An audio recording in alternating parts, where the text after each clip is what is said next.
Sir, ഒരിക്കലും കുലുങ്ങാത്ത കോട്ടയാണ് Dharmadam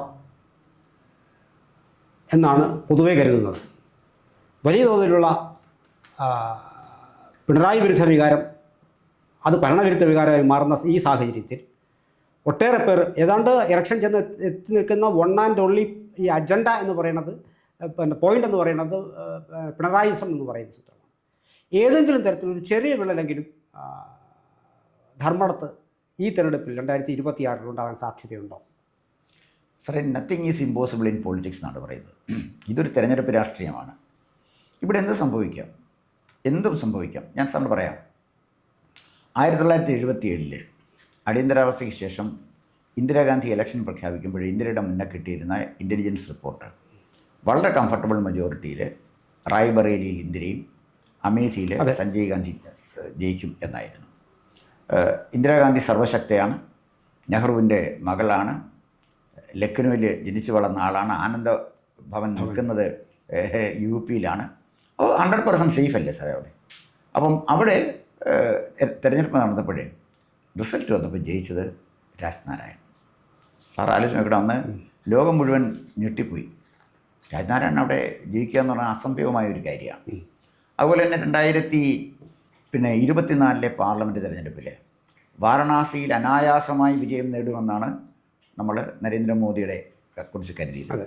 reasons വേറെയാണ്, പക്ഷേ അത് ചില രാഷ്ട്രീയ കാരണങ്ങളാൽ അദ്ദേഹം ഒരു ഘട്ടത്തിൽ പിന്നിൽ പോയി എന്നുള്ളതാണ് വാസ്തവം. 400 സീറ്റ് കിട്ടുമെന്ന് പ്രതീക്ഷിച്ച് നടത്തിയ ഒരു തെരഞ്ഞെടുപ്പാണ്. അതിൻ്റേതായ കാരണമുണ്ട്, ഞാൻ ആ കാരണത്തിലേക്കൊന്നും പോകുന്നില്ല. അപ്പം പ്രതീക്ഷിച്ച പോലെ നരേന്ദ്രമോദിക്ക് മുന്നേറാൻ വാരണാസിയിൽ കഴിഞ്ഞില്ല. അദ്ദേഹം വാരണാസി മാത്രമേ മത്സരിച്ചുള്ളൂ. അവിടെ അദ്ദേഹം തോറ്റുപോയിരുന്നെങ്കിൽ ഇന്ത്യൻ രാഷ്ട്രീയം വേറൊരു നിലയിലാകുമായിരുന്നു. അപ്പോൾ ട്രെൻഡ് കണ്ടപ്പോൾ ചിലപ്പോൾ തോറ്റു പോകുമോ എന്ന് പോലും നമ്മൾ സംശയിച്ചില്ലേ. ഭൂരിപക്ഷത്തിനും വലിയ കുറവുണ്ടായി.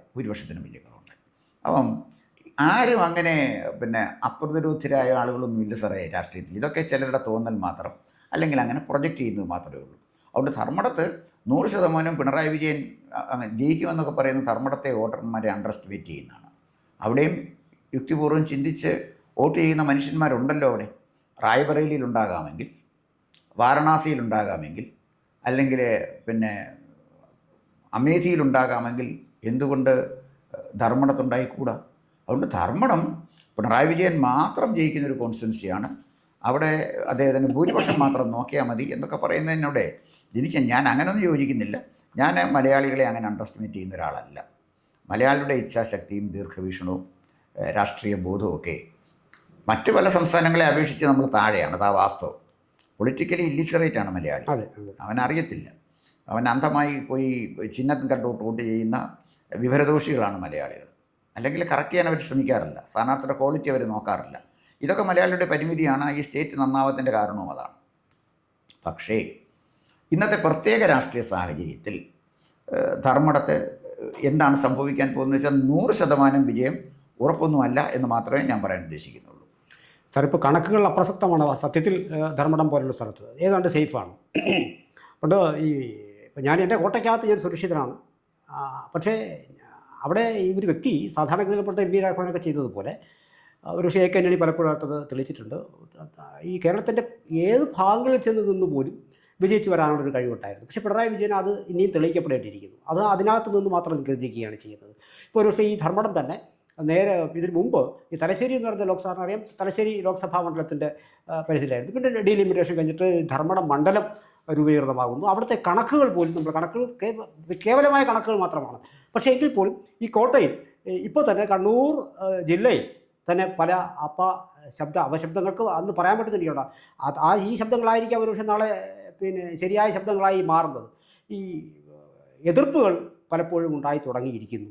അപ്പോൾ അത് പഞ്ചായത്ത് തിരഞ്ഞെടുപ്പിലും ഇപ്പോൾ പിണറായി അദ്ദേഹത്തിൻ്റെ ബൂത്തിൽ പോലും ചില വിഷയങ്ങൾ ഉണ്ടായി കഴിഞ്ഞിരിക്കുന്നു. അപ്പോൾ ഭയപ്പാട് ആൾക്കാർക്ക് ഇല്ലാത്തൊരു സാഹചര്യത്തിലാണ് ഇപ്പോൾ 2026 തിരഞ്ഞെടുപ്പ് വരുന്നത്. ഇവിടെ ഞാൻ കണക്കുകൾ ജസ്റ്റ് നമുക്കൊന്ന് നോക്കിപ്പോയാൽ 56% വോട്ട് ടോട്ടൽ പോൾഡ് വോട്ട്സിൻ്റെ, അതാണ് ഇതിൻ്റെ ഒരു പ്രത്യേകത. ഈ ചോപ്പിൻ്റെ ഒരു വിഷയം അതാണ്. 56% വോട്ടുകൾ പിടിച്ചുകൊണ്ടാണ് പിണറായി വിജയൻ 2016 അവിടെ വിജയിക്കുന്നത്. 36,000 പരം ഭൂരിപക്ഷമായിരുന്നു. സ്വാഭാവികമാണ്, അദ്ദേഹമല്ല ആരും എന്തായാലും ഒരുപക്ഷെ ഈ ഭൂരിപക്ഷം കിട്ടുന്ന സ്ഥലമാണ്. അത് വീണ്ടും 50,000-ഓളമായി വർദ്ധിപ്പിക്കാൻ കഴിഞ്ഞിരിക്കുന്നു.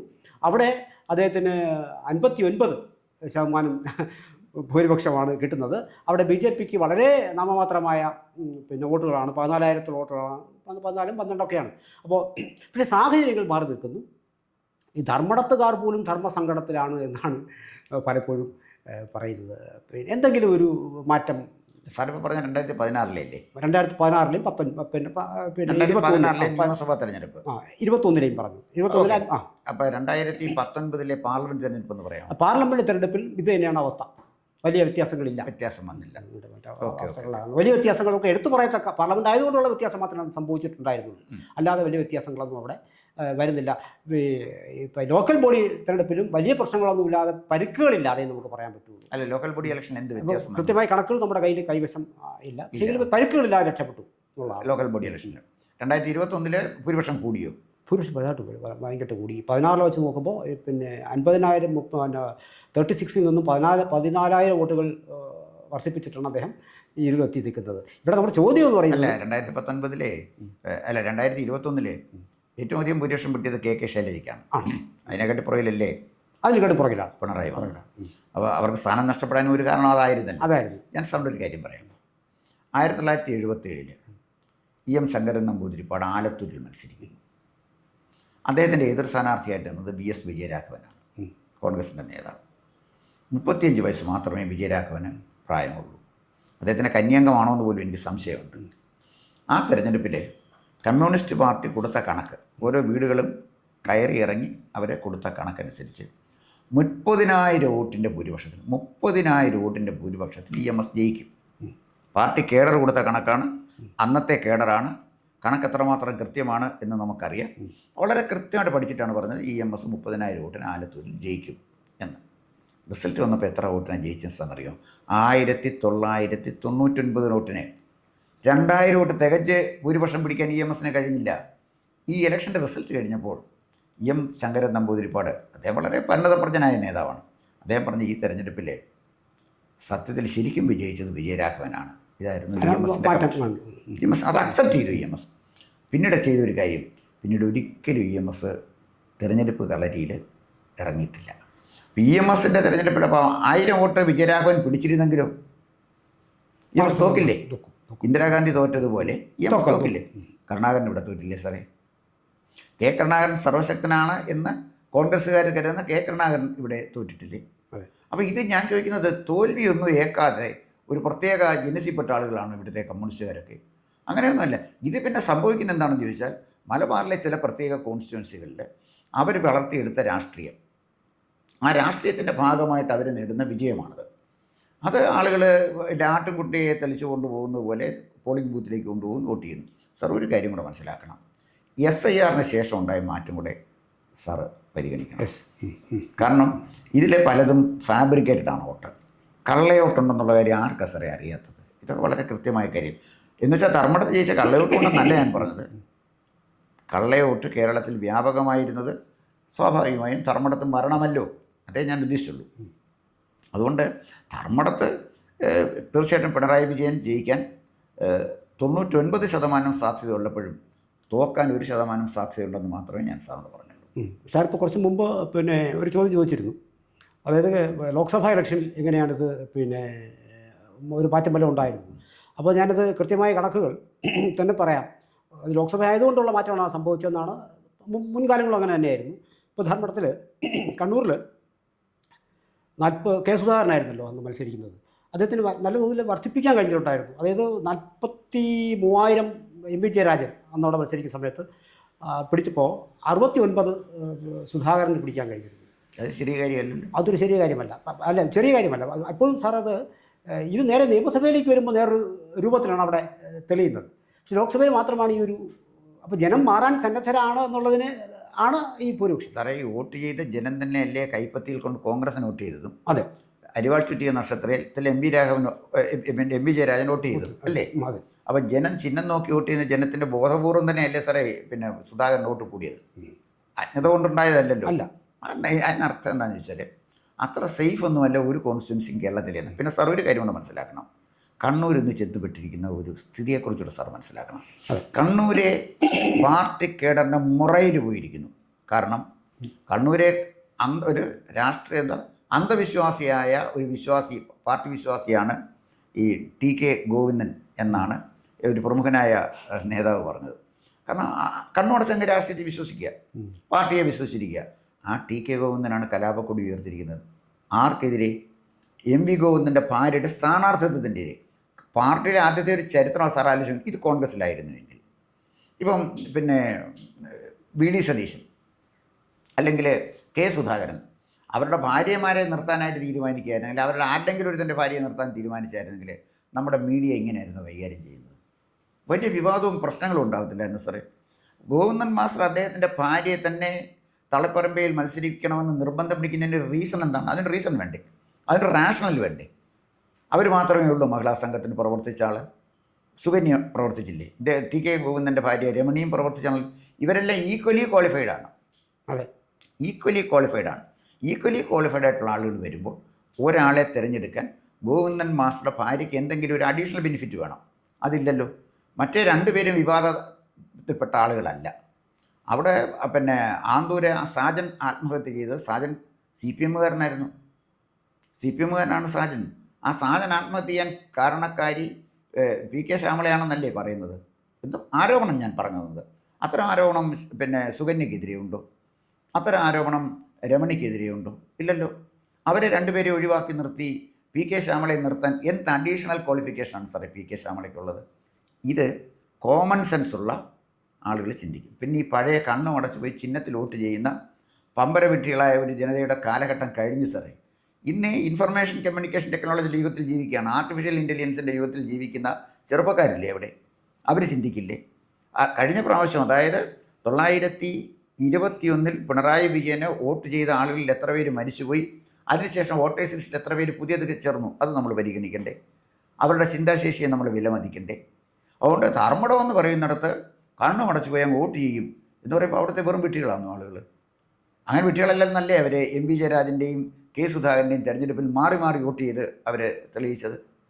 അതുകൊണ്ട് ഞാൻ പറഞ്ഞു വന്നത്, തളിപ്പറമ്പിൽ ഭാര്യയുടെ പേരിലാണ് വിപ്ലവം നടക്കുന്നതെങ്കിൽ തൊട്ടുപുറത്ത് മട്ടന്നൂരിലെ രക്തസാക്ഷിയുടെ ഫണ്ട് വെട്ടിച്ച് പിന്നെ ബഹളമല്ലേ നടക്കുന്നത്? ഫണ്ട് അതിൻ്റെ കണക്ക് വേണമെന്ന് പറയുമ്പോൾ എന്തോ പിന്നെ പാർട്ടിയുടെ ജില്ലാ സെക്രട്ടറി പറയുന്നത് ഞങ്ങൾക്ക് തരാൻ സൗകര്യമില്ല. എന്ത് സാറേ ഇത്? ഇങ്ങനെ നിൽക്കുന്നൊരു പാർട്ടിയെ, ഇങ്ങനെ നിൽക്കുന്നൊരു സംവിധാനത്തെ എത്ര കാലം, ഏത് പമ്പര വിട്ടിയാലും ഏത് കഴുതയാണെങ്കിലും എങ്ങനെ അംഗീകരിക്കാൻ കഴിയും സാർ? ആലോചിച്ച് നോക്കൂ. ഈ ധിക്കാരത്തെ, ഈ ധാർഷ്ട്യത്തെ, ഈ അഴിമതി, ഈ സ്വജനപക്ഷപാതത്തെ ഏത് പമ്പര വിട്ടികളായ ഒരു സമൂഹമാണെങ്കിലും അവർക്ക് അംഗീകരിക്കാൻ കഴിയും. ഒരു പറച്ചിലുണ്ടല്ലോ, കണ്ണൂരെടുക്കുമ്പോൾ പ്രത്യേകം ആപ്ലിക്കബിൾ ആണ്. അതായത് എല്ലാവരെയും കുറച്ചു കാലത്തേക്ക് വിട്ടികളാകാം, കുറച്ചു പേരെ എല്ലാ കാലത്തും വിട്ടികളാക്കാം. പക്ഷേ എല്ലാവരെയും എല്ലാ കാലത്തും വിട്ടികളാക്കാൻ ഒക്കത്തില്ല. കണ്ണൂരിൽ എല്ലാ കാലത്തും വിട്ടികളാക്കാൻ കഴിയുന്ന കുറച്ച് പേര് തീർച്ചയായിട്ടും ഉണ്ട്. പക്ഷേ അവരുടെ എണ്ണം കുറഞ്ഞു വരികയാണ് എന്നാണ് എൻ്റെ കാൽക്കുലേഷൻ. അവരുടെ എണ്ണം കൂടുകയല്ല. അല്ല സാറേ, അത് ഈ പറഞ്ഞതുപോലെ ഈ മാറിക്കുത്താൻ ഞങ്ങൾക്ക് മടിയില്ല എന്ന് ഈ ലോക്സഭാ ഇലക്ഷനിൽ തെളിയിക്കപ്പെട്ടിട്ടുണ്ട്. ഇതൊരു വലിയൊരു പിന്നെ ഭരണവിരുദ്ധ വികാരം ഉണ്ട്. ഞാൻ പറയുന്നത് ഒരു 50,000 ഭൂരിപക്ഷം ലഭിച്ച ഒരു വ്യക്തി ഈ 26 തിരഞ്ഞെടുപ്പിലേക്ക് വരുമ്പോൾ ഇത്തരത്തിൽ ആൾക്കാരുടെ ഒരു മൈൻഡ് സെറ്റ് ലേശം ഒന്ന് മാറിയാൽ സ്വാഭാവികമായി അവിടെ വലിയ തോതിൽ ഭൂരിപക്ഷം കുറയാനുള്ള സാധ്യതയുണ്ട്. അദ്ദേഹം തോൽക്കുന്നൊന്നും നമ്മൾക്ക് പറയാൻ കഴിയില്ല. പക്ഷേ എങ്കിൽ പോലും അങ്ങനെ ഒരു മുൻകൂട്ടി ചിന്ത വച്ച് നോക്കിയാൽ 10,000 മാത്രമേ ഭൂരിപക്ഷം പിണറായി വിജയൻ എന്ന് പറയുന്ന ആൾക്ക് കിട്ടുന്നുള്ളൂ എങ്കിൽ അത് ഏതാണ്ട് തോൽക്കുന്നതിന് സമമായി എന്ന് വേണ്ട ചിന്തിക്കാൻ.